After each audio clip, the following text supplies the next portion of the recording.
किए। कितना नुकसान हुआ होगा? लगभग हजारों बीघा से ऊपर का नुकसान हो। यहाँ से 2-2.5 किलोमीटर आगे मेन धारा था, अब तो मात्र 50 मीटर भी नहीं बचा है गंगा किनारे, मैंने गांव के किनारे सटने में।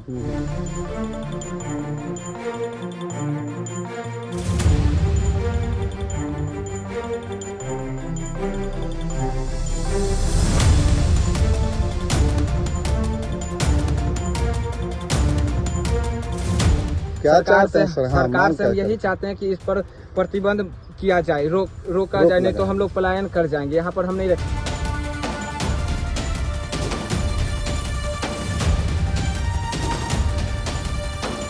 इतिहास काल में इसको ऊंट, जब ब्रिटिश के समय जहाज चलता था तो वहाँ ऊंट दिया जाता था।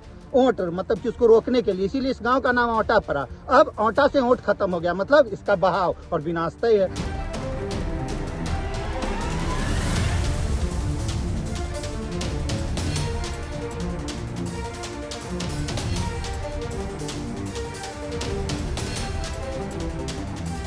अनंत सिंह के गांव में हजारों एकड़ भूमि जो है वो गंगा में समा गए हैं।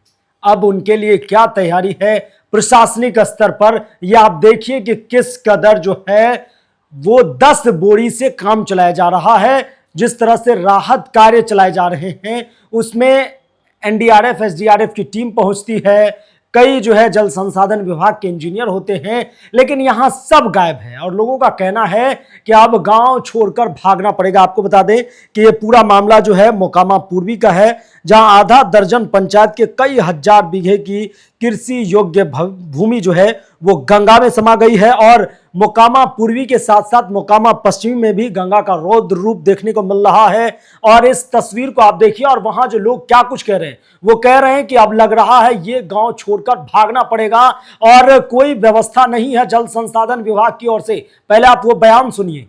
ये कटाव जो है इससे प्रभाव तो पड़ा है, लोगों से बात हुई, एसडीएम आई थी, उन्होंने कुछ निर्देश दिया था जहाज रोकने के लिए। उसके बाद कटाव को रोकने के लिए बोरा भर के रखा गया था, बोरा आज तक रखा हुआ है और इतना बोरा से कटाव रुक जाएगा। अब जो ऊपर वाला है वो अपना तैयारी किए। कितना नुकसान हुआ होगा? लगभग हजारों बीघा से ऊपर का नुकसान हो। यहाँ से 2-2.5 किलोमीटर आगे मेन धारा था, अब तो मात्र 50 मीटर भी नहीं बचा है गंगा किनारे, मैंने गांव के किनारे सटने में। जो नया मकान लगभग पंचायत भवन 2.5-3 करोड़ सरकारी भवन अभी जस्ट निर्माण हुआ है, अस्पताल है, स्कूल है, वो भी खतरे के जद में आ चुका है। और मोकामा पूर्वी की बात करें तो कितने पंचायत प्रभावित होंगे? 5-6 पंचायत प्रभावित हो, दरियापुर हो जाएंगे, हद्दा हो जाएंगे, आगे नवरंगा, जलालपुर, मराठी कुल डिस्टर्ब होगा। तो हजार बीघा, वो तो 1000 बीघा हम औंटा की बात कर रहे हैं, कई हजार बीघा को मिला के जमीन गंगा में समा चुकी है। और इसका मुख्य कारण क्या है?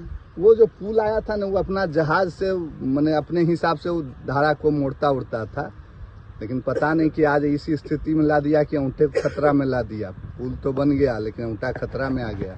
क्या नाम है आपका? नीलेश कुमार। नहीं है, ये हमारे गांव औंटा गांव है और हम लोग ये गांव जो है बहुत ही परिपूर्ण और सौभाग्य का बहुत अच्छा गांव है। लेकिन जिस कारण कटाव हो रहा है, हमारे जो लोग हैं यहाँ पर बहुत ही क्षति का नुकसान हो रहा है। यहाँ पर बहुत बड़ा दीरा था जिससे हमारा यातायात, हमारे घर का रोजी रोटी बहुत चलता था और यहाँ के जो सब्जी होते थे यहाँ तक मोकामा, हथदा सब जगह जाते थे। लेकिन इतना प्रभावित हो चुका है कि यहाँ पर कुछ नहीं बचा है।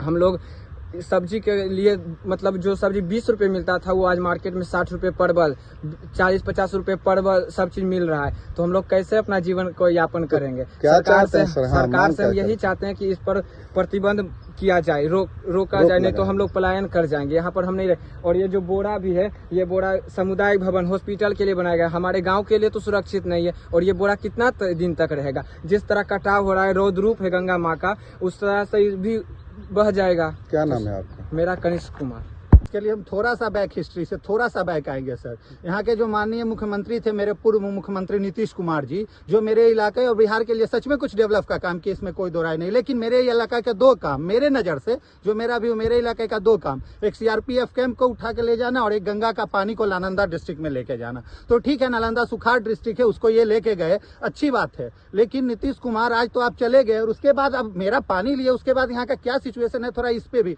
तो आपके जो मंत्री हैं जल संसाधन विभाग के, या फिर कोई जीई हैं, या फिर जेई हैं, या फिर कोई लोकल मिनिस्टर हो या लीडर हो, कोई भी इस मुद्दा को थोड़ा सा देख लीजिए कि ये भी लगता है कि हाँ, इस पे भी कुछ विचार होना चाहिए। हजारों हजार बीघा जमीन तो चली गई, जो कि आज 15-20 साल से लोग ग्रामीण का ये सब यहाँ मजा लेते थे। क्या कोई जातिवाद नहीं, कोई नहीं, सब लोग मिलके मजा ले। लेकिन आज 20 साल से देख लीजिए यहाँ धरना और गंगा की धारा कितना तेज है। ये काशी से कम नहीं है, लगातार देखिए तो आए दिन यहाँ ओटा का विनाश भी होना अब तय है। ओटा, इसका नाम मतलब ओंट, इतिहास काल में ही इसको ओंट, जब ब्रिटिश के समय जहाज चलता था तो वहाँ ओंट दिया जाता था। ओंट मतलब कि उसको रोकने के लिए, इसीलिए इस गांव का नाम ओटा पड़ा। अब ओटा से ओंट खत्म हो गया, मतलब इसका बहाव और विनाश तय है। 76 वाला बाढ़ दोबारा दिखाना चाहते हैं। ऐसे बाप दादा, पिताजी और दादाजी लोग बोलते थे कि देखें ये ऐसा कहानी था, दोबारा हम लोग फिर देखेंगे, इसको री कर रहा है आज का जनरेशन, यही बोलेगा। तो ओनली फॉर फॉर्मेलिटी है जो भी है, बहुत आते हैं जाते हैं, कुछ नहीं होगा, मुझे पूर्ण विश्वास है ये बात। क्या नाम है आपका? प्रिंस कुमार। तो आपने सुना कि किस कदर लोगों का कहना है कि एक बार 1976 में बाढ़ आया था जिसमें पूरे गांव समा गए थे, लेकिन जैसे तैसे करके फिर से पुनर्जन्म हुआ लोगों का, जो है इस हालात से उबरकर वो बाहर निकले। लेकिन अब तक जो है यहाँ सरकार जो है एक बार भी ध्यान नहीं दे रही है, क्योंकि नालंदा में पानी डाइवर्ट करने के लिए नीतीश कुमार पर यह आरोप लग रहे हैं कि नालंदा को सुखाड़ से बचाने के लिए उन्होंने ये काम किया, जिसका खामियाजा मोकामा, पूर्वी और पश्चिमी के लोगों को उठाना पड़ रहा है। लोग कह रहे हैं कि हजारों बीघा जमीन जो है गंगा में समा गए हैं, हम लोग क्या करें, शासन प्रशासन सुन नहीं रहा है। मात्र कुछ बोरी यहां रखा गया है, जिसको लेकर ये कह रहा है कि अब हम जो है कटाव रोक देंगे, जो कि संभव नहीं है। तो इस बारे में लोगों का कहना भी जायज है, उनकी मांगे जायज है कि अब तक में मात्र 50 से 60 मीटर है, कई गांव इसके चपेट में, कई घर आ जाएंगे।